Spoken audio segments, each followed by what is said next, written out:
ଦେଖନ୍ତୁ ସାଙ୍ଗମାନେ, ମୋ ଝିଅ ଏଠି କ'ଣ ହେଉଛି। ତାଙ୍କ ବେବିଙ୍କର ୱେଲକମ୍ ହେଉଛି, ଏଠି ମୋ ଝିଅ ତାକୁ ଖେଳେଇ ଦେଉଛି। ହାଏ ଫ୍ରେଣ୍ଡସ୍, ଜୟ ଜଗନ୍ନାଥ। ମୋର ଏ ନ୍ୟୁ ବ୍ଲଗ୍କୁ ଆପଣମାନଙ୍କୁ ସ୍ୱାଗତ। ଆଜି ଥିଲା ଆମ GM ସାର୍ଙ୍କର ନାତୁଣୀଙ୍କ ୱେଲକମ୍। ଆଉ ଆମେ ସେଠି ସମସ୍ତେ ଯାଇଥିଲୁ, ଆମ ଲେଡ଼ିଜ୍ କ୍ଲବ୍ର ସମସ୍ତେ ଯାଇଥିଲୁ। ଆଉ ଏଠି ଏଇଟା ଆମ ଗେଷ୍ଟ ହାଉସ୍। ଏଠି ଆମେ ସବୁ ବସିଛୁ, ଅପେକ୍ଷା କରିଛୁ କେତେବେଳେ ସେ ଆସିବେ ଆଉ ଆମେ ତାଙ୍କୁ ୱେଲକମ୍ କରିବୁ ବୋଲି। ଏଇଠି ଆମର ସମସ୍ତେ ଭାଉଜ ଆଣ୍ଟି ସମସ୍ତେ ବସିଛନ୍ତି ଆଉ ମୋତେ ପଚାରୁଛନ୍ତି କି ଥମ୍ବନେଲ୍ କ'ଣ ଦେବ।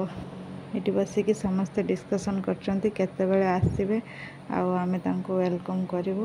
ଆଉ ଝିଅଟା କେମିତି ହେଇଥିବ କ'ଣ ହେଇଥିବ ସମସ୍ତେ ଟିକେ ବସିକି ଡିସ୍କସନ୍ କରୁଛନ୍ତି।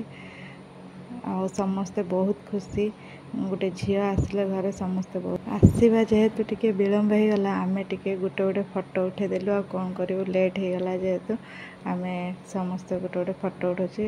ଆମ GM ସାର୍ ମ୍ୟାଡ଼ାମ୍ ବହୁତ ଭଲ, ସିଏ ସମସ୍ତେ ଅପେକ୍ଷା କରି ଶେଷରେ ଆମର ଅନ୍ତିମ ଘଟିଛି ଆଉ ଆସିକି ପହଞ୍ଚି ଯାଇଛନ୍ତି।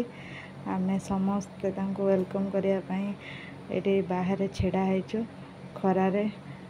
ଦେଖନ୍ତୁ ସମସ୍ତେ ଏତେ ଦିନ ପରେ ତାଙ୍କର ଝିଅ ହେଇଛି, ତେଣୁକରି ବହୁତ ଖୁସି ସେମାନେ।